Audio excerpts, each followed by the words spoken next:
Si tú vas a un gimnasio y el entrenador no te valora la fuerza, huye, sal corriendo de ahí. Si tú no tienes salud, pues, ¿cómo disfrutas a tus nietos? ¿Cómo disfrutas a tus hijos? La salud, sin duda, es fundamental. ¿Te diagnosticaron diabetes o prediabetes y no sabes por dónde empezar?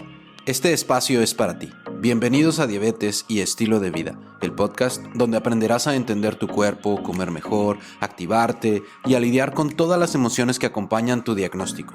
En cada episodio nos centraremos en uno de los 7 comportamientos del autocuidado de la diabetes, demostrando cómo mejorará tu calidad de vida. No dejes de aprender y sigue optimizando tu salud. Comenzamos. Hola, soy el doctor Daniel Zamorano, médico diabetólogo y educador en diabetes. Hoy en la sección de entrevista con un profesional, nuestro tema será el ejercicio como tratamiento en mi diabetes y prediabetes.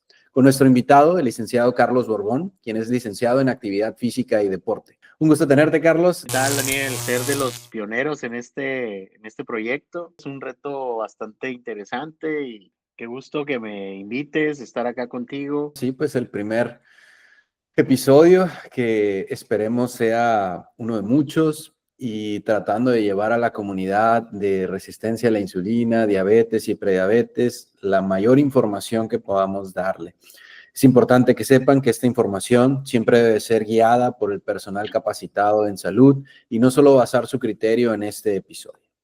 Vamos a empezar entonces con una pequeña introducción acerca de que el ejercicio es parte del tratamiento. Es algo que quiero que se lleven el día de hoy, que vean el ejercicio como parte de un tratamiento, no solamente como algo que está de moda, que tienen que hacer porque les dice el doctor, sino que entiendan por qué el ejercicio es tan importante como tratamiento para este tipo de enfermedades crónico-degenerativas. Una solución, así como piensan porque la solución no es el medicamento, sino es parte de unas herramientas que vamos llevando para poder mejorar nuestras metas o estar en control. Al principio puede ser cansado, pero pues ningún cambio es fácil. Todo depende mucho de con qué intensidad empecemos para no desmotivarnos, que eso es importante traer a profesionales como Carlos, que es un preparador físico licenciado, certificado, que nos puede explicar bien cómo vamos a ir nosotros dando paso a paso esos cambios, porque si nos aceleramos y de repente queremos ya hacerlo con todo el ejercicio, podemos tener muchas complicaciones como lesiones, como que no nos guste, que terminemos muy cansados y que ya no rindamos en el día.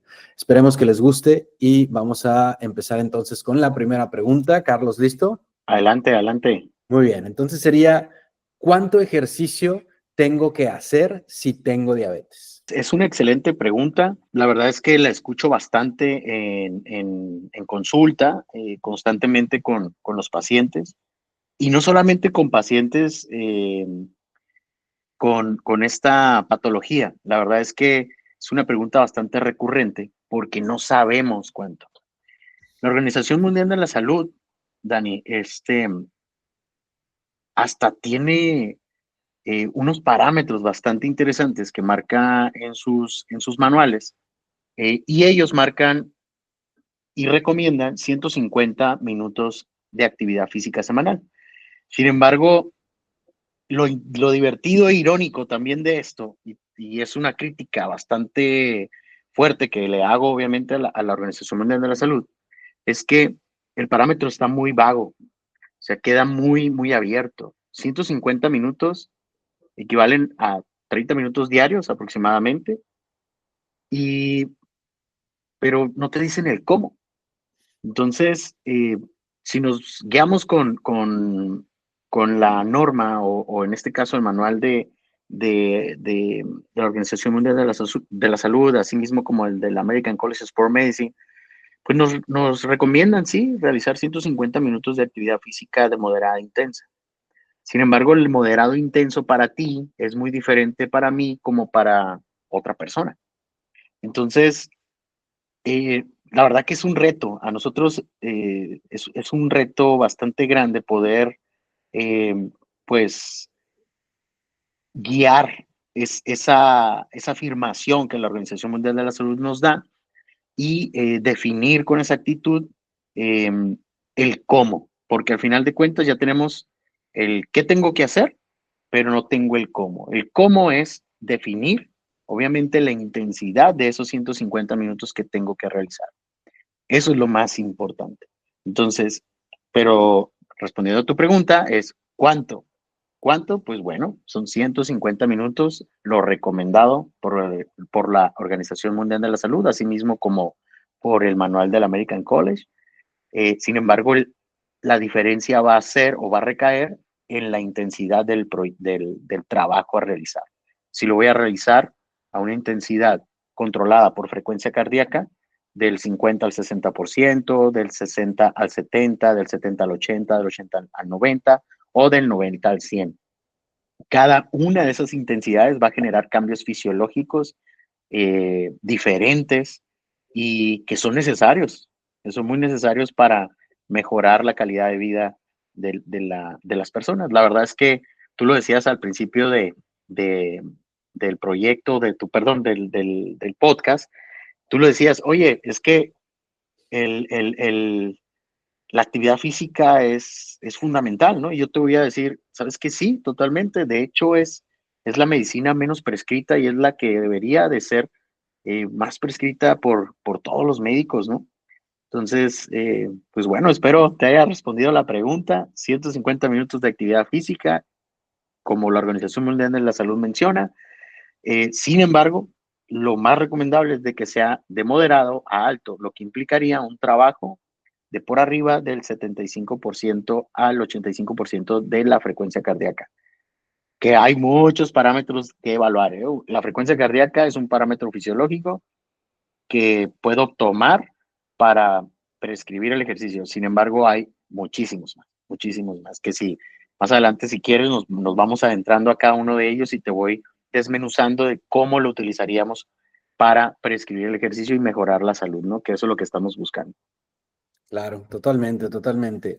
Y aquí también algo importante para distinguir en los pacientes con diabetes es que las guías dicen que sí tenemos que hacer esos 150 minutos y muchas veces cuando tú vas al médico, el doctor te dice, es que necesitas hacer 30 minutos de lunes a viernes, ¿no? Que son los 150 más o menos divididos entre los 5 días. Pero lo que no te dicen es ese número, 150. Solo te dicen, haz 30 minutos de lunes a viernes. Ujú, Y así lo dejan, ¿no? Y ni siquiera lo prescriben, no te hacen compromisos de qué días hacerlo, no te guían de que debes de hacerlo con intervalos, no solamente ujú. debes de hacerlo lunes, miércoles y viernes, ¿no? Sino que deberías de dejar descansar un poco. O sea, va más allá de esos 150, como dices, porque empezamos a decirle al paciente, haz 150. Y eso es hablando de ejercicio cardiovascular, ¿no? Y me Ujú. gusta Sí. comentarles esa parte de ejercicio cardiovascular y luego de ahí, ok, ya nos aprendimos, de hecho yo les pongo a los pacientes en la consulta, les pongo una hoja blanca y luego les pongo, dibuja un corazón y luego a un lado del corazón dibuja el 150 y luego ya le pongo, y eso ponle por semana. Y de esa manera ya estás haciendo un clic con el paciente para que se salga del protocolo de la consulta común, sino, ok, ya estás involucrando al paciente en algo didáctico. También esa parte me gustaría hacer énfasis en que cuando todo aquel que vaya a prescribir ejercicio, no sea solo que sea algo unidireccional, sino que hagas Ajá. participar al paciente en que, ok, yo te estoy dando información, pero ¿cómo me voy a asegurar que tu paciente estés en realidad entendiendo por qué haces esos 150 minutos y cómo tú puedes jugar con esos 150 minutos? Si esos 150 minutos estamos hablando de una persona, un empresario, alguien que siempre está ocupado, un mesero, o sea, que tienen la vida a tope, ¿no? Que ya nosotros sabemos qué es eso. Pues, oye, a lo mejor no tengo los 5 días de la semana, pero tengo 3. Entonces, Ujú. esos 3 días de la semana, 150 minutos que yo tengo que hacer por semana, los voy a dividir entre 3. Entonces puedo hacer lunes, miércoles y viernes 50 minutos hablando de ejercicio cardiovascular con un día de descanso. ¿Por qué? Porque el ejercicio también se agota el beneficio. Un día de ejercicio haces un beneficio de 48 horas, pues si hiciste 3 días, lunes, martes y miércoles seguido, vas a descansar jueves, viernes, sábado y domingo, o sea, 4 días sin hacer nada, pues ya no inactivos. te va a servir de tanto los otros 3 días que hiciste. Sí, Entonces, el estímulo se pierde casi inmediato, ¿no? claro, Todo va a depender, obviamente, de la intensidad del trabajo y del sistema energético que esté utilizando y el sustrato, ¿no? Porque al final de cuentas, eh, tenemos tiempos de depletación, tenemos tiempos de recuperación y lo mencionabas bastante interesante, ¿no? Cómo hacer partícipe al paciente. Y la verdad es que para nosotros es mucho más sencillo. De verdad que sí. ¿Por qué? Porque vamos nosotros involucrando al paciente en temas de, a ver, te tienes que monitorear tu frecuencia cardíaca. A lo mejor no tiene un monitor cardíaco, pero tiene sus dos dedos y puede tomarse la radial, carótida, etcétera, ¿no? Entonces, eso le divierte a un paciente. De verdad que el aprender a tomarse sus frecuencias cardíacas, el aprender a decir, ah, caray, voy corriendo muy rápido, me estoy acelerando mucho, y mi frecuencia cardíaca se me elevó. eh, y el coach me dijo, hey, tengo que ir a este ritmo, ¿no? Entonces, o se dan cuenta también de que ya van corriendo a un ritmo o van haciendo un trabajo a un ritmo bastante elevado y su frecuencia cardíaca ya se mantiene abajo, lo que es cuando ya generas obviamente una adaptación, ¿no? Entonces, de verdad que es bastante divertido. Y te estoy poniendo el ejemplo de frecuencia cardíaca, ¿no? Pero ya cuando empiezas a monitorear por medio de wattaje, por decir un ejemplo, de watts, o por medio de velocidad de ejecución en fuerza, por decir un ejemplo, o velocidad en carrera, metros sobre segundo o kilómetros por hora, pues la gente se va, pues, de una forma animando, comprometiendo con ella misma, porque se va retando, ¿no? Sin uh-huh. embargo, pues como dices y mencionas, o sea, al final de cuentas es un reto y es algo complicado, eh, pues empezar, ¿no? Que es lo más complicado, ¿no? Entonces sí, está bastante interesante el cómo lo planteas, ¿no? El hecho de poder no solamente decirle qué hacer, sino educarlo, ¿no? Eso es fundamental. Así es. Y aclarando también que esta fue una pregunta un poco capciosa para la audiencia de poner si tengo diabetes. O sea, ¿cuánto ejercicio tengo que hacer si tengo diabetes? Ahorita estamos hablando de que eso es algo para todos. O sea, Ujú. todos deben de hacer ejercicio mínimo esos 150 minutos.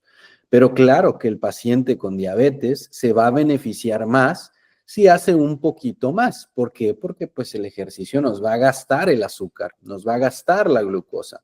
Entonces, si tú eres un paciente con diabetes o con prediabetes o con resistencia a la insulina, pues si haces un poquito más vas a tener mayores beneficios, ¿no? Pero al rato vamos a hablar un poco de la diferencia entre ejercicio de cardio y de fuerza, porque luego tenemos al típico paciente que pues nomás anda en la bicicleta y dice, pues es que yo ya hice mi ejercicio y resulta que pues eso no es suficiente.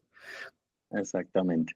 Sí, digo, los parámetros de la Organización Mundial de la Salud, la verdad es que son buenos, o sea, para mantenernos activos al salirnos del nivel de sedentarismo, la verdad es que son buenos, o sea, no puedo decir que no. Sin embargo, pues para mejorar la salud o mejorar pues los niveles, en este caso de altos de azúcar, eh, además de la resistencia a la insulina, pues necesitamos activar otros tipos de mecanismos para que, como la insulina no está funcionando, para que me permita ingresar el azúcar a la célula, pues necesito activar otras formas y a través de la contracción muscular es una de ellas, ¿no? Si quieres, hablamos más adelante de ello, ¿no? De la famosa GLUT4, que es una de nuestras grandes aliadas, ¿no? En el ámbito del paciente con diabetes. Muy bien, excelente. Pues aquí terminamos entonces esta pregunta. Vámonos con la siguiente, que sería, ¿qué tipo de ejercicio debemos hacer? Ahora sí, Carlos, adelante. Bien, de primera instancia, Dani, yo te voy a decir todos, el que sea, el que te muevas, el que te guste. Eso es fundamental. Si a mí me gusta bailar, baila. Si a ti te gusta correr, corre. Si a ti te gustaba levantar pesas, levanta pesas. Si eres un paciente con diabetes eh, y te gusta ir a hacer hiking, vete a hacer hiking. Si te gusta la naturaleza, si te gusta, o sea, lo primordial es siempre, obviamente, lo que te guste hacer, lo que te apasione. Un hobby siempre va a ser benéfico, siempre. Entonces, un hobby deportivo, pues mejor, ¿no? Te va a beneficiar en tu salud. Ahora, hablando como preparador físico, eh, existe mucha información, la verdad es que hay muchísima información en redes sociales que hablan, vamos a hablar de que como satanizan, pues, el trabajo de cardio, por decir un ejemplo, ¿no? Y el trabajo de cardio tiene unos efectos muy positivos a nivel mitocondria, a nivel celular, a nivel alveolos, intercambio de gases, a nivel de crecimiento del corazón, a nivel de vascularización. Auditorio. Ujú. Entonces, yo no sé por qué la gente dice, no, no hagas cardio, o sea, haz puro trabajo de fuerza, te va a beneficiar muchísimo. Es cierto, la verdad es que el trabajo de fuerza es fundamental. Yo, si me pones a escoger, obviamente yo voy a escoger la fuerza, siempre. Sí, aparte soy muy fan de Star Wars, entonces la fuerza siempre está conmigo. Pero bueno, eh, si ponemos una balanza, obviamente voy a escoger la fuerza. La fuerza siempre va a ser, eh, para mí, la madre de todas las capacidades físicas. Sin embargo, no descarto nunca el trabajo de cardio. Ahora, existe metodologías nuevas. Una de ellas es el método concurrente. No sé si lo has escuchado. El método No, concurrente es una combinación entre un método de fuerza combinado con un método de, de cardio. O sea, básicamente es combinar. Tú lo mencionabas hace un momento. Adelante. es como algo como HIIT, por ejemplo. Eh, está entre medio. No necesariamente es HIIT, porque yo puedo implementar una sesión totalmente de fuerza y al día siguiente implementar una sesión de cardio. O sea, es combinar, básicamente. El trabajo concurrente es esa combinación, pero puedo meter también un trabajo de HIIT en donde combino los dos en la misma sesión. Entonces, Ok. sí, es cierto. Y el trabajo concurrente, por decir un ejemplo, el doctor Miquel Izquierdo, que es un profesor de la Universidad de Navarra, es el doctor en ciencias en deporte de la Universidad de Navarra, España, es uno de los que ha estudiado más acerca de la longevidad del adulto mayor y obviamente de todo lo que tenga que ver con patologías. Él se especializa en fragilidad, sin embargo, pues, y esto es algo bien interesante. He escuchado en algunas ocasiones que existen cursos o capacitaciones, y lo hemos hablado, ¿no? En algunas ocasiones acerca de que existen capacitaciones que dicen, oye, es preparación física especial para personas con diabetes. Y yo sigo, ah, caray, o sea, ¿cómo es esto, no? Pues, o sea, no sé, le enseñan a hacer una sentadilla y la sentadilla es igual aquí y en China, no hay una sentadilla diabética, o sea, eso es ilógico. Sin embargo, pues el nivel, obviamente las palancas, la biomecánica, el tipo de fuerza que está implementando el sujeto, el tipo de posición, pues bueno, va a variar y eso es importantísimo. Considerar, obviamente, es muy importante considerar. Pero me encanta porque, vuelvo a insistir, hay demasiada información en Internet que muchas veces eh, vemos algo que parece novedoso, que realmente no es tanto, como el entrenamiento concurrente, que siempre ha sido una combinación entre fuerza y cardio, y si te das cuenta, al final del día, esas dos combinaciones, pues mejoran bastante, eh, pues la calidad de vida del paciente.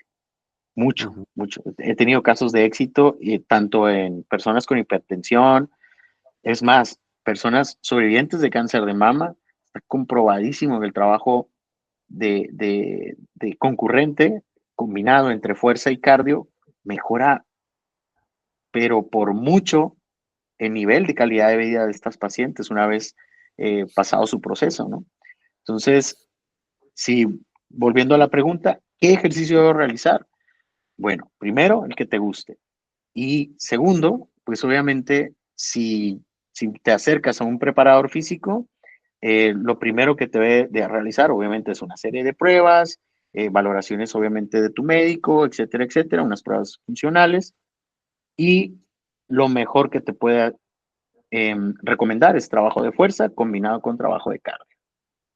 Tú lo mencionabas hace un momento, si tengo 3 días a la semana, puedo hacer un trabajo de fuerza el día lunes, un trabajo de cardio el día miércoles y el día viernes un trabajo de fuerza otra vez.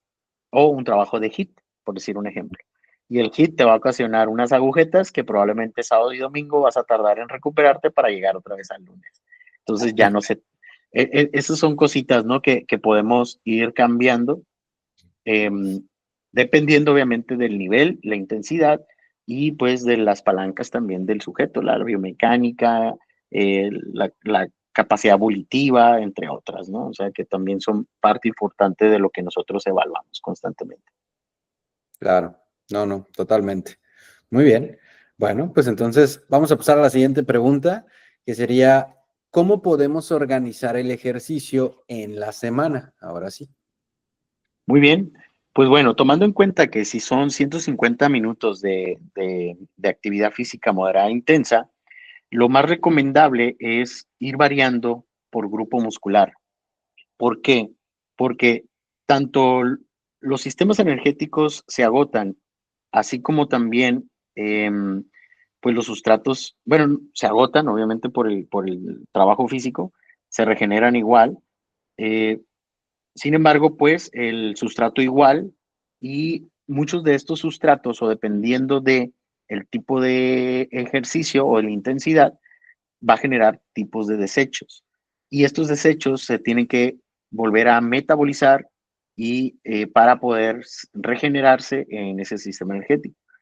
La ciencia marca, por decir un ejemplo, del libro de Atco Viru, de entrenamiento bioquímico, eh, menciona que, por decir, si una persona que trabaja el sistema glucolítico, normalmente como se genera mucho desecho, debe estarse recuperando entre 48 y 72 horas en ese sistema energético. Entonces, si yo lo trabajé el lunes, no lo puedo trabajar hasta el miércoles o hasta el jueves, ese sistema. Pero no quiere decir que no voy a trabajar otro sistema energético, un oxidativo, un anaeróbico o un fosfágeno, por decir un ejemplo, ¿no? Sé que estoy hablando muy técnico, pero es que esto es lo que debemos de trabajar los preparadores físicos. ¿Sí? Al final de cuentas, es lo que tenemos que hablar. Ahora, si me voy aterrizar esta información de una forma mucho más sencilla, yo recomendaría trabajar los 30 minutos perfectamente los 5 días.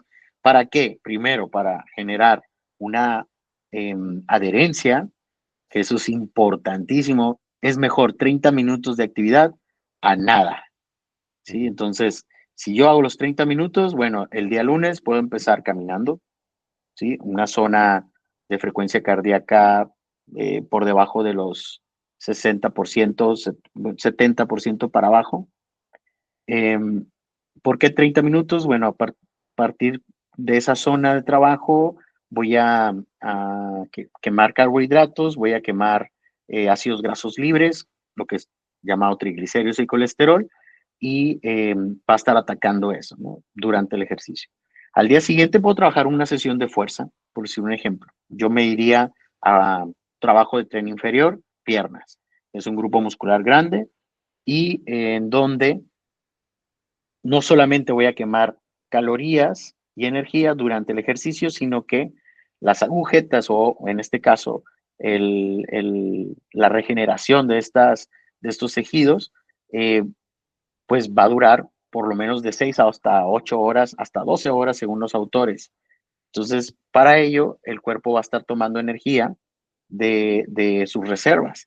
Entonces, es por eso que el trabajo de fuerza es buenísimo para adelgazar. ¿Por qué? Porque quemas energía durante el ejercicio, pero también después del ejercicio, exactamente.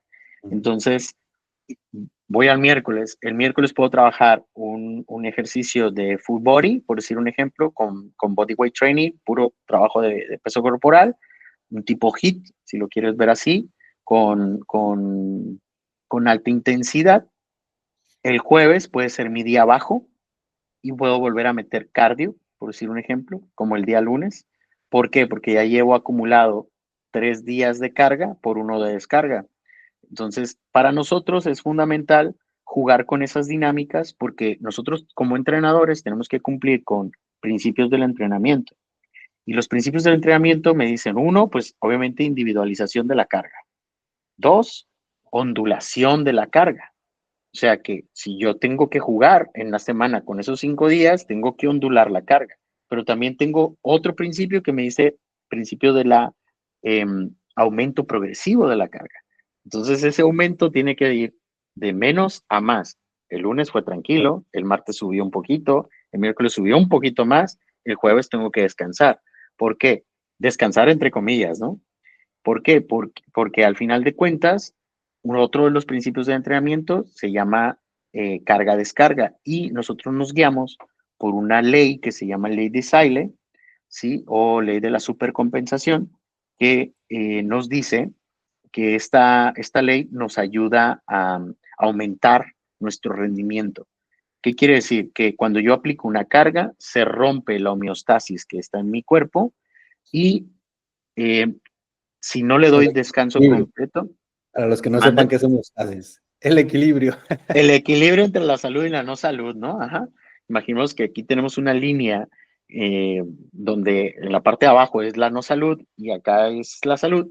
Bueno, cuando yo aplico una carga de entrenamiento, desciende mi salud, desciende el equilibrio. Entonces, pero le doy descanso y esta línea que estaba aquí en 0 ahora sube a 1. Quiere decir que esa ley de la supercompensación me ayuda a pues que mi rendimiento vaya subiendo.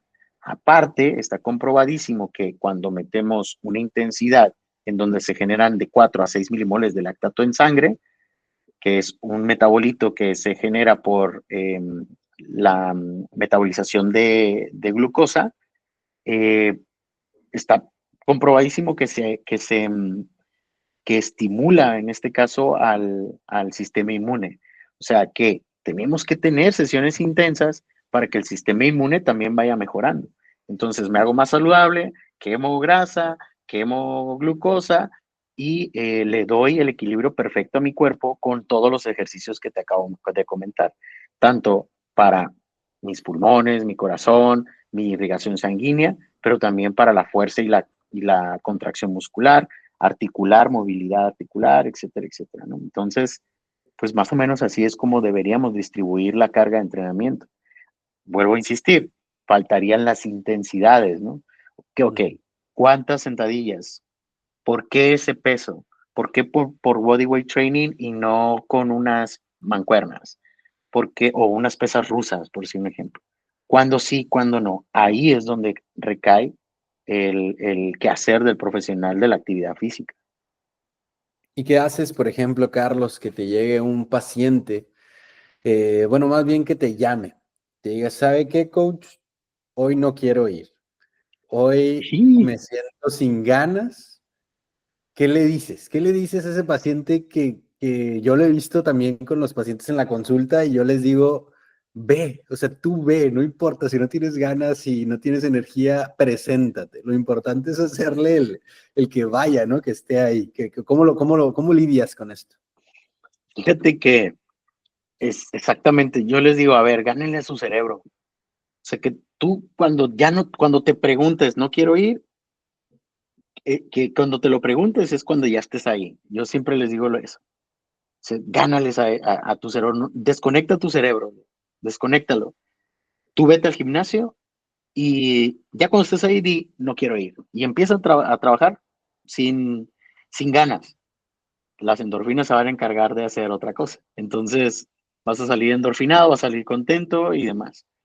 Otra de las estrategias que me ha servido bastante es, sobre todo en pacientes con sobrepeso, es decirles, grábate.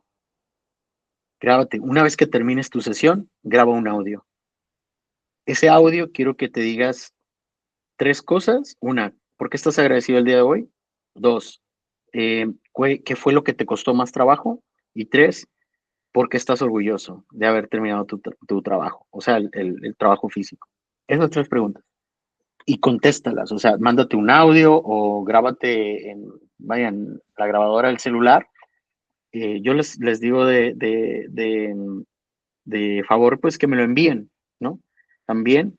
Y ellos, coach, la verdad es que no quería venir, estaba así, estaba deprimido, esto y lo otro. Ok, ¿qué hago con esto?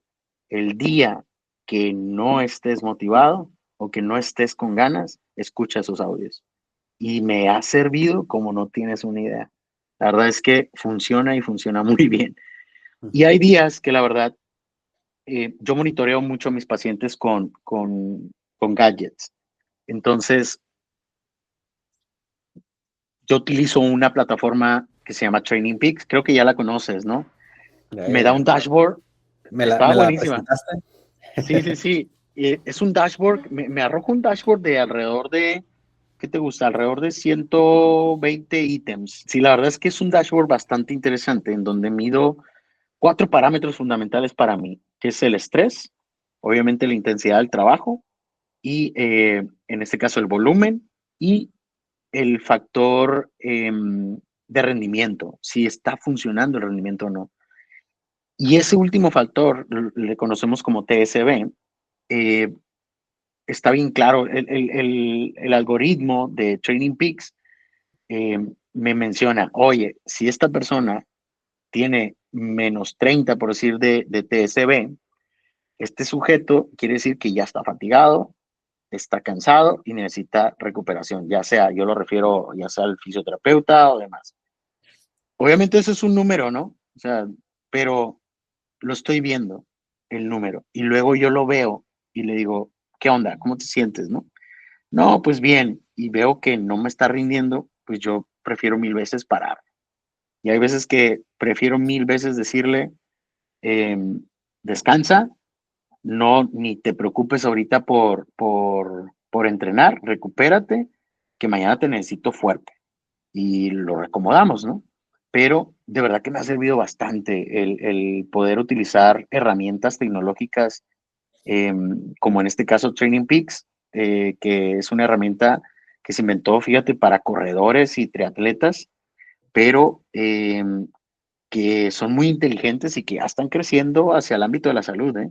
Ya no tardan en tener ahí parámetros que tengan que ver con el control de azúcar, con el control de hipertensión, entre otras cosas. De verdad que está muy, muy interesante, muy, muy interesante.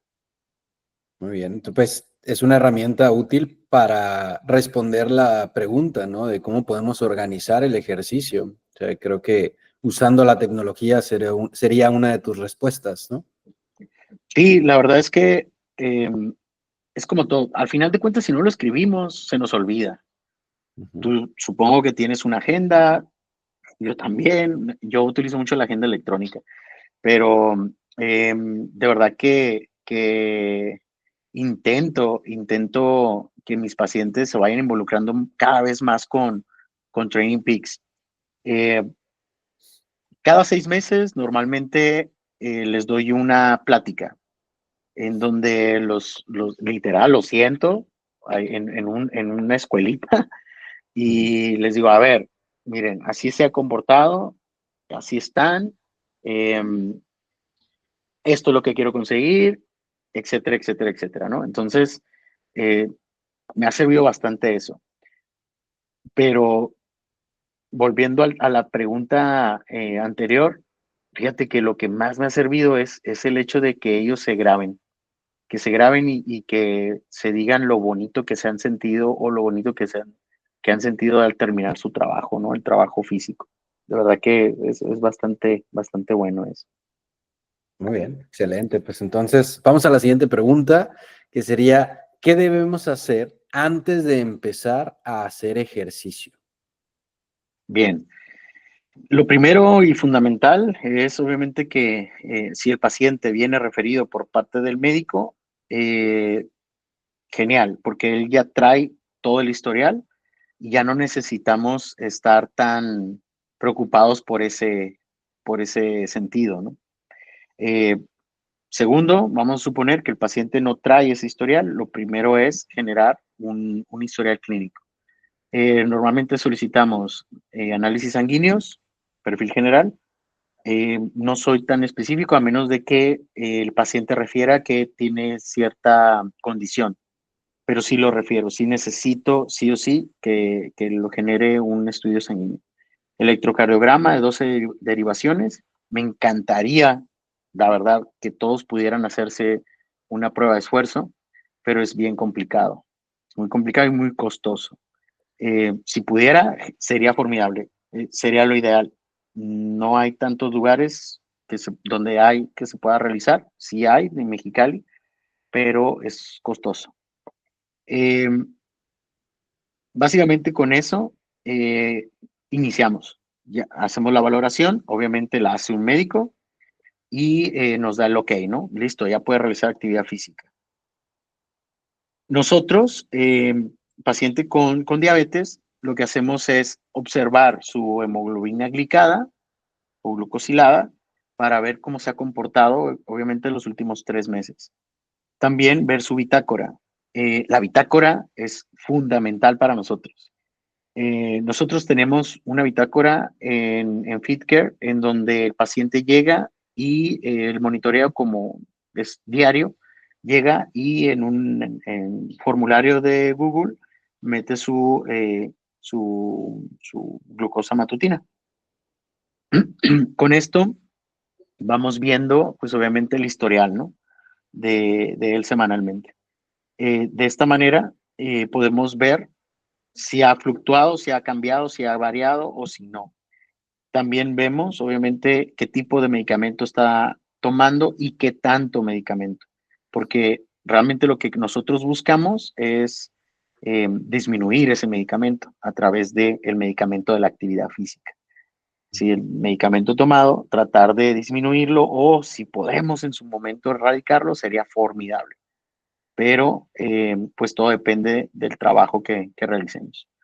Bien, viene un proceso de educación en donde le enseñamos obviamente al monitoreo de frecuencias cardíacas, monitoreo de su glucosa y lo hacemos partícipe de que, a ver, si tú sabes que tu glucosa está por arriba de 250 unidades de glucosa en sangre, entonces tú no puedes realizar actividad física. Las normas de la American College of Sport Medicine nos mencionan pues que nosotros no podemos aplicar actividad física a un paciente que tenga por arriba de 250 unidades de glucosa en sangre. Entonces, para ello, el paciente tendría que o sea, tomarse su medicamento para disminuir ese nivel. Una vez que disminuya su nivel, podemos aplicar actividad física. En contraste, si el paciente que maneja un promedio de 120, 130 unidades de glucosa en sangre y ese día amaneció y viene a entrenar en ayunas o qué sé yo, y que trae la glucosa en 90, por decir un ejemplo, pues nosotros le decimos, oye, no podemos aplicarte actividad física hasta que consumas un poco de carbohidrato o pastillas de glucosa, ¿no? Que es lo más recomendado por la, por la AJA y otros médicos, bueno, asociaciones, perdón. Entonces, nosotros contamos con pastillas de glucosa, sin embargo, siempre le pedimos al paciente que pues traiga su carbohidrato, ¿no? El que más le guste, al final de cuentas. De esa manera, elevamos un poco su nivel de glucosa y podemos aplicar carga de entrenamiento. ¿Qué pasaría si aplicamos una carga de entrenamiento con una glucosa de 90? Pues obviamente una hipoglucemia, que eso pues les afecta más que una hiperglucemia, definitivamente. Gracias a Dios nunca hemos tenido una pues situación de hipoglucemia. Tocó madera, no quiero que me pase, pero pues no estamos exentos, ¿no? Al final del día no estamos exentos de que pueda pasar. Sin embargo, pues es lo que tengo que hacer antes de la actividad física, un proceso de educación. Una vez que ya el paciente se metió a esta dinámica de monitoreo, aplicamos obviamente la carga de entrenamiento. No es siempre, y esto lo aprendí de ti, doctor. La verdad es que lo aprendí de ustedes, ya que el monitoreo diario también pues llega de cierta forma a afectar y a mermar y a estresar. Entonces, no lo tratamos de hacer diario, pero por lo menos las primeras 2 semanas sí, para conocer bien al paciente. Y a partir de ahí empezamos a hacer otro monitoreo de normalmente 3 días a la semana o 2 días a la semana, dependiendo de cómo vamos, ¿no? Claro. Y esto hablando de pacientes que tengan este tipo de situación, ¿no? De condición, de resistencia a la insulina, a diabetes, prediabetes. Incluso, fíjate que me ha tocado ver pacientes que me llegan con esos 250 miligramos sobre decilitro cuando me tocó estar participando con pacientes que llegaban y yo estaba ahí en el gimnasio y me preguntaban, doctor, fíjese que mi glucosa está así, ¿no? Entonces yo era como, mira, vamos a hacer lo siguiente, ponte a caminar. Entonces, camina tranquilo, estás en la caminadora, viniste ya al gimnasio, ese es un punto a favor, lograste venir a pesar de todo y gracias por preguntarme porque pues te estás asesorando y empieza a caminar. Entonces el paciente empezó a caminar, volvimos a medir su glucosa a los 40 minutos después de haber caminado y la glucosa había bajado. Ujú. Pero porque lo pusimos a hacer una carga de intensidad baja, la glucosa empezó a disminuir gracias a pues el cuerpo, ¿no? Que empieza a estabilizar esa parte. Y de ahí mandamos al paciente a su casa, ¿no? Ya obviamente no lo pusimos a hacer gimnasio, no lo pusimos a Ajá. que corriera pues, altas intensidades, sino tratamos de enfocar el ejercicio a la situación para que él sintiera que estaba haciendo algo, que al final sí cuenta, pero ahí es donde nos salimos un poquito de las guías, ¿no? Ahí esa parte sí me gustaría que todos los que nos están escuchando no se claven tampoco en que si así lo dice, así es, sino también tratar de crearnos ese criterio a través de la práctica, porque me ha tocado muchos compañeros de todas las áreas que solamente se quedan cuadrados en esa área, ¿no? Se quedan ahí sin estar experimentando, amigos que se la han pasado haciendo investigación, pero nunca han tocado un paciente. Exacto. Cuando de repente yo les digo, oye, pero es que yo estoy viendo otra cosa en la consulta, ¿no? O sea, ¿cómo me explicas esto? Y es así de que, no, pues no sé. Pues es de que, ok, pues entonces también hay que salir a experimentar, a preguntarle a los pacientes y de los pacientes aprendemos también. Eso es algo que quiero dejar ahorita claro, que tenemos que ser bien humildes de aceptar que si el paciente está viviendo con esta condición todos los días, seguramente tiene algo que enseñarnos. No podemos esperar que nosotros, por ser los profesionales, somos los únicos que vamos a aportar, sino también el paciente es quien nos aporta mucho, ¿no? Quería poner este contexto, no contradiciendo lo que me estás diciendo, Carlos, yo estoy completamente de acuerdo porque hay que saber las guías para saber cuándo salirnos de ellas, ¿no?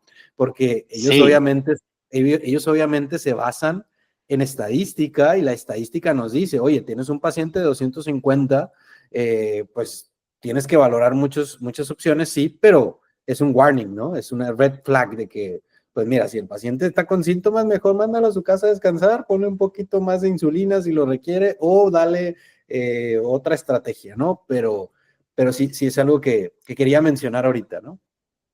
no, y interesante. Y la verdad es que em, hasta la fecha, fíjate que no he tenido la necesidad de parar tanto a un paciente, ¿no? Y decirle, oye, no quiero que hagas ejercicio. No, al contrario. Y hoy me pasó precisamente. con un paciente que tiene ay, todo, o sea, hasta le va a la América, ¿no? No, o sea, de verdad que me pasó con un paciente que tiene tanto temor que no quería hacer eh, no es que no haya querido, pero él se ponía, es que no voy a poder, no voy a poder. eh, en una prensa, por decir un ejemplo, el ejercicio de press de pierna, ¿no? Y, y él decía, no, es que no voy a poder, no voy a poder, tiene una serie de problemas. Entonces yo lo fui animando y fueron mis alumnos de la universidad que me estaban viendo, ¿no? Y yo le di la seguridad, mira, primero, ya con los seguros.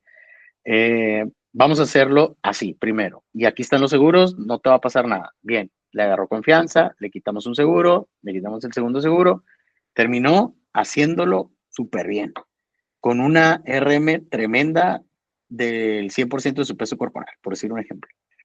Y caramba, o sea, los alumnos se quedaron, profe, o sea, ¿cómo le hizo? Es que la experiencia me ha marcado que todo el mundo tiene miedo y al final de cuentas, exactamente lo que tú mencionabas, ¿no? Hay mucho escrito con estándares, pero pues al final del día no quiere decir que sean las reglas de oro, o sea, son guías que te van a, eso, guiar, ¿no? Te van a dar el rango, te van a dar los rangos y tú como profesional tienes que ir eh, pues motivando a la gente porque te van a sorprender, o sea, te van a sorprender de lo excelente que lo van a hacer, pero si a ti como profesional del área te ven con miedo, te ven obviamente con dudas, pues en ese momento el paciente dice, no, pues yo no quiero hacer esto, ¿no? Eh, Digo, es un ejemplo que me acaba de pasar el día de hoy precisamente y que suma a lo que mencionas. Y al contrario, ¿no? Al final de cuentas, creo que le das al clavo a una de las grandes em, errores en los que caemos todos los que hacemos ciencia. O sea, al final de cuentas, los que están también en la trinchera tienen muchísimo que aportar y que pues no se la pasan escribiendo como muchos de los que estamos acá, ¿no? También en el ámbito académico, ¿no? Entonces, eso es algo bastante interesante, que por cierto tenemos algo pendiente por hacer, pero bueno, ya luego platicamos de ese artículo que nos hace falta escribir. No, no, claro. Pues entonces, resumiendo ahorita de la pregunta, ¿qué debemos hacer antes de empezar el ejercicio? Por lo que entendí que nos platicaste, Carlos, pues es ver que el paciente esté en condiciones, o sea, que no tenga lesiones, que fisiológicamente esté estable, que tenga la motivación y ¿qué más le agregarías ahí? Pues le agregaría, bueno, una vez que ya tenemos todo esto que acabas de mencionar, eh, pues obviamente las valoraciones funcionales son fundamentales. ¿Qué debe de incluir una valoración funcional? Bueno, valoraciones de movilidad o biomecánica, que eso es fundamental, medir los rangos de movilidad, porque de verdad que podemos ser muy fuertes, pero si no tenemos rango de movilidad, nos podemos esguinzar de una forma muy, muy fácil, pues. Entonces, podemos ser muy fuertes, pero el rango de movilidad es importantísimo para evitar lesiones, caídas sobre todo. ¿Qué otra cosa? Pues obviamente valorar la resistencia aeróbica a través del consumo máximo de oxígeno.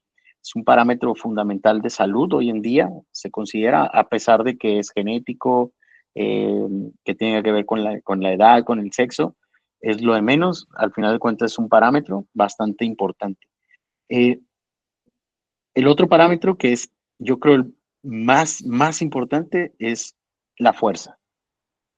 Si tú vas a un gimnasio y el entrenador no te valora la fuerza, huye, sal corriendo de ahí. O sea, la verdad es que hoy en día existen un sinfín de formas de evaluar la fuerza. Desde la conocida o la más conocida que es la 1RM, una repetición máxima, que se aplica un protocolo muy específico para, pues obviamente, tener ese valor. hasta la utilización de videoanálisis, gadgets como encoders lineales, acelerómetros, que se pegan a la barra o se pegan a los aparatos para medir con exactitud y a través de una regresión lineal sin necesidad de llegar al 100%, una regresión lineal estadística, perdón, eh, nos arroja el 100%. Y con eso, ¿qué hacemos los preparadores físicos? Dosificar cargas y prescribir el ejercicio. Es lo mismo que hace un médico. Te va a decir, ok, en base a tu edad, tu sexo, tu peso, tu talla, tienes que tomarte este medicamento tantas horas con estos miligramos. Lo mismo hacemos nosotros, pero en aplicación de fuerza, por decir un ejemplo, o en la aplicación de resistencia. Entonces, las valoraciones son fundamentales. Y básicamente podría decirte que con esas tres valoraciones son más que suficientes para, aunque hoy en día hay otros parámetros, pero con esos tres son más que suficientes para que el profesional del área debería aplicar, pues, para generar, en este caso, la prescripción del ejercicio. Claro. No, totalmente. Ahí sí me gustaría agregar que para todo aquel que vaya a empezar a hacer ejercicio, trate de ser realista. Hacer el ejercicio adaptado al estado actual en el que está. Un paciente de 50 años que fue un atleta tal vez a sus 20 años, no puede rendir de la misma manera, no va a tener su cuerpo adaptado de la misma forma.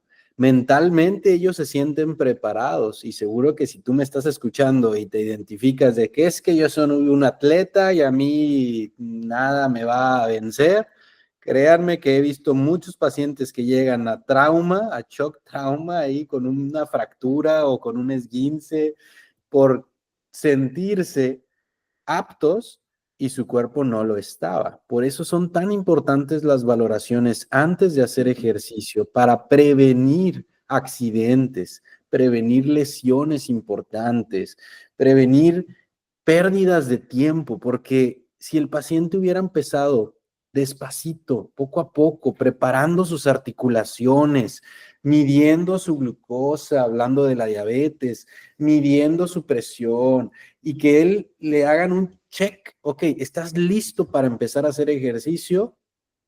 La prevención es clave en esa parte, entonces así evitaríamos muchas situaciones que me ha tocado ver, ¿no? Que me llegan a la consulta, que ellos deciden agarrar un preparador físico como guía, que para mí es de lo mejor que pueden hacer, tomar un preparador físico y empezar a activarse, pero hacerlo con esta preparación, no solamente tomar a cualquiera. Recomiendo que estén certificados, que busquen las certificaciones que tienen los preparadores físicos. En este caso, pues el licenciado Carlos está muy bien preparado.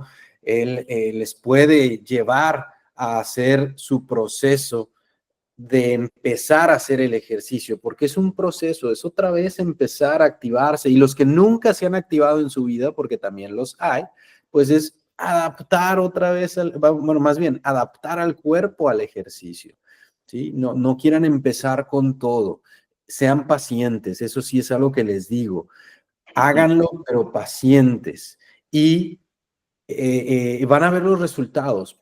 No van a ser resultados rápidos, eso es seguro. Su cuerpo sí lo va a sentir. Si tuviéramos algo para medir adentro del cuerpo y poder ver su célula y empezar a ver las mitocondrias, cómo empiezan a funcionar, que los GLUT4 empiezan a meter más glucosa a tu cuerpo, todo eso no lo podemos ver, pero hay que ser pacientes, pero porque sí está pasando dentro del cuerpo, pero ya en unos 3 meses, si te vuelven a hacer los laboratorios, llegas con el médico y te dice, ¿qué hiciste? ¿Cómo llegaste a estas metas? Pues ahí es donde ya vamos a poder observar, ¿no? Pero quiero ser muy puntual en que antes de empezar a hacer ejercicio, tienes que asegurarte de que tu cuerpo esté óptimo, ¿sí? Sin lesiones. Quería agregar esa parte. No, hombre, súper bien. De verdad que Ojalá todos los médicos pensaran igual que tú. Eh, la verdad es que, o que todos los pacientes también pensaran igual que tú. La verdad es que la actividad física, el entrenamiento de fuerza, el entrenamiento de resistencia aeróbica, eh, es otra medicina, es otra pastilla que, que, que no, bueno, también crea adicción, porque sí es adictivo el sentirse endorfinado, el sentirse bien, sentirse sano, es bonito. Y ojalá, y yo lo veo muy positivo, ¿eh? De verdad es que cada vez veo más gente comprometida con su salud, veo después de COVID, creo que vino a darnos un cachetadón con guante blanco y mucha gente empezó empezamos, mejor dicho, a autocuidarnos, empezar a alimentarnos mejor, empezamos a hacer ejercicio, a cuidarnos y protegernos, ¿no? Eh, bueno, o sea, al final del día pensamos todos en que queremos llegar a viejos, pero ¿cómo es o qué calidad de vida es la que quiero tener cuando ya esté más grande, ¿no? 80, Nuestra 90 años. Bueno, independencia. exactamente, independencia, exactamente. Entonces, yo veo a mi papá, por decir, mi papá tiene 80 años y lo veo haciendo ejercicio, lo veo trabajando todavía, o sea, él maneja, o sea, lo veo muy, muy bien activamente, ¿no? Entonces, eh, y él empezó tarde a hacer actividad física, él empezó tarde. Pero bueno, de verdad que concuerdo bastante contigo.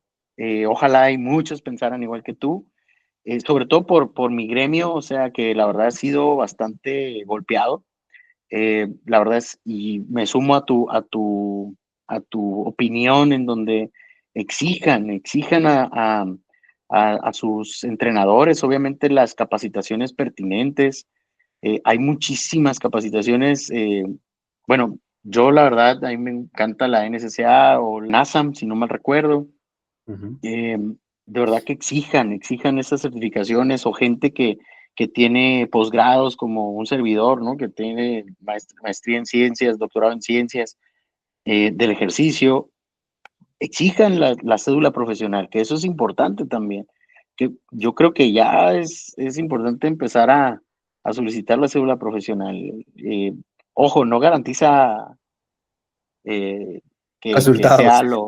resultados exactamente, ¿no? Porque también hemos dejado de hacer el gremio, pero al final de cuentas, eh, pues es importante lo que mencionas, ¿no? Entonces, de verdad que me hace ruido, pues me hace clic también lo que mencionas, ¿no? Muy bien, Carlos. Bueno, pues vamos a la última pregunta entonces, ya para terminar. Y sería, ¿qué beneficios tiene tener un preparador físico que sepa de diabetes? Aclarando que todo esto va dirigido a pacientes que tienen una resistencia a la insulina, prediabetes, diabetes. Claro que les beneficia a todos, pero más específico en esta área, ¿no?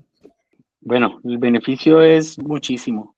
Así como hay preparadores físicos muy buenos para desarrollar el talento deportivo en niños, por decir un ejemplo, hay también preparadores físicos muy buenos para el alto rendimiento, eh, pero también en el ámbito de la salud hay muy buenos preparadores físicos. Y el beneficio básicamente es que tú te sientas seguro y segura de que estás en excelentes manos, ¿no? Eso es lo principal.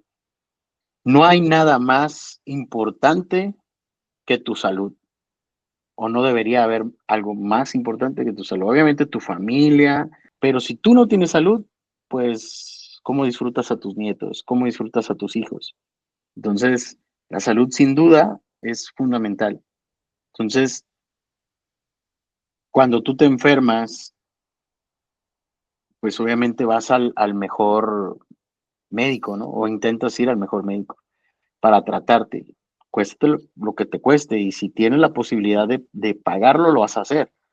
Lo mismo va a ser acá, es exactamente lo mismo. ¿Cuánto vale tu salud? O sea, vete con un preparador físico que esté, eh, que tenga las cualificaciones, vaya, en este ámbito del diabetes, que conozca educación en diabetes, que conozca obviamente, que trabaje sobre todo en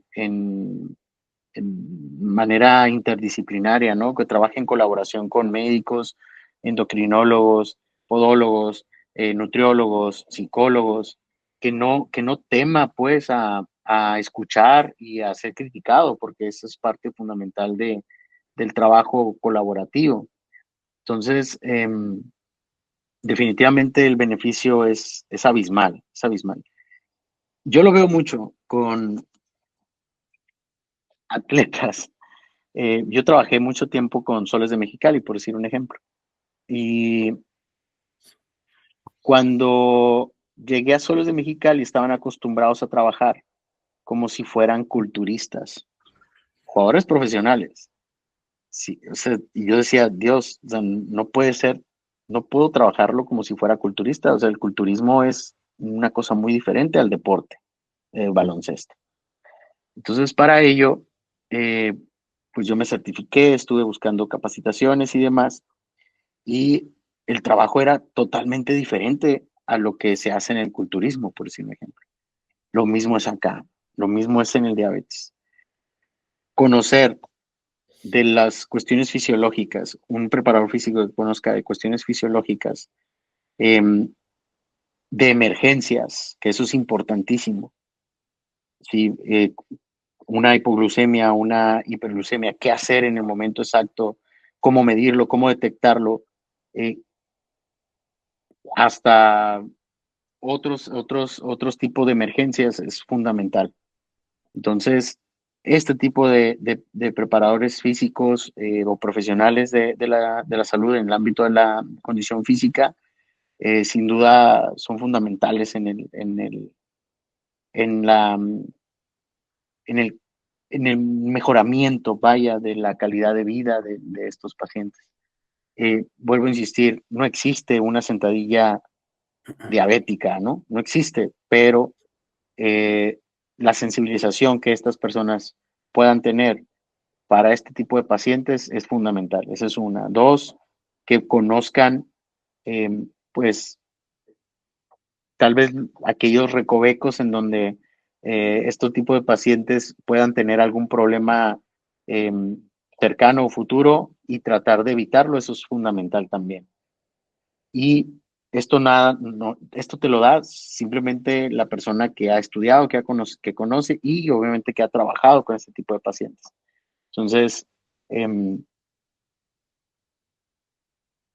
la verdad no quiero ser fatalista, pero también el ser sensible y ser, eh, pues obviamente profesional, y cuando una situación se sale de las manos es fundamental, porque en pacientes muy graves puede pasar desde quedarse ciego hasta una amputación. Entonces, este tipo de acciones, de verdad que a veces merman mentalmente y sentimentalmente al entrenador, pero si este entrenador está capacitado en esta vida o en este tipo de vida, perdón, este tipo de paciente, pues sin duda, eh, pues te puede ayudar más que afectar, ¿no? O que pues salir corriendo tal vez en algún momento dado, porque la enfermedad es muy agresiva. Si está descontrolada esta enfermedad, definitivamente es muy agresiva.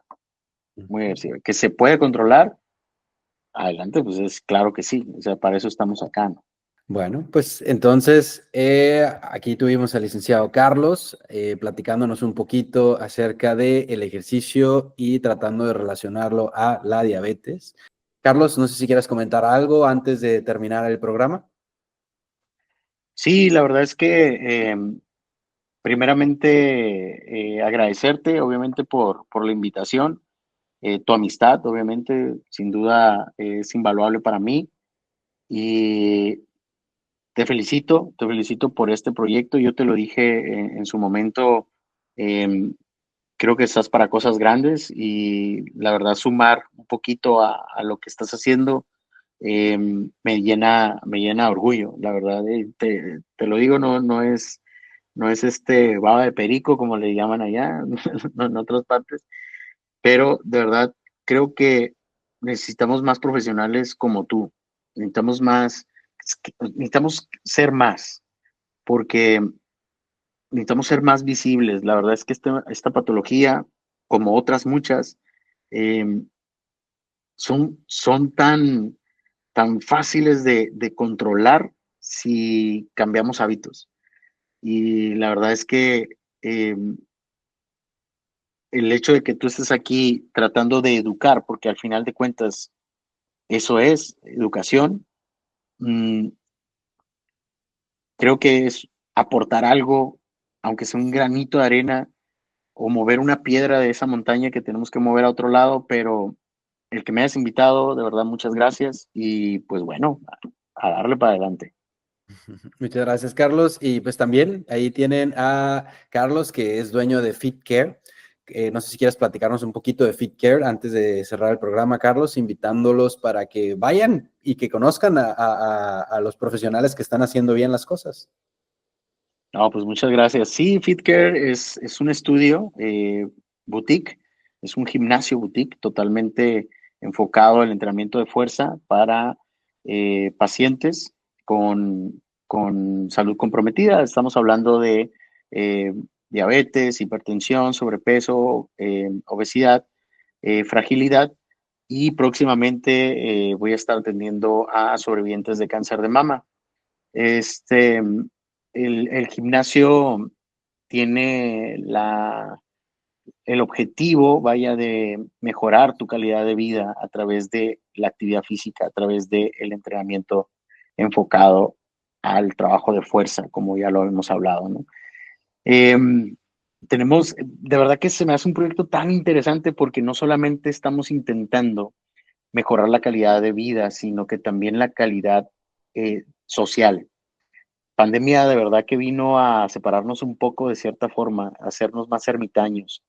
Y el socializar es tan importante en ese tipo de pacientes o en todo tipo de pacientes y en todo tipo de personas que también queremos eso, queremos crear una comunidad en donde la gente se sienta tan cómoda que quiera venir aunque sea a entrenar y luego echarse la platicada o irse a desayunar juntos. Entonces, eso es lo que queremos crear, una comunidad, exactamente.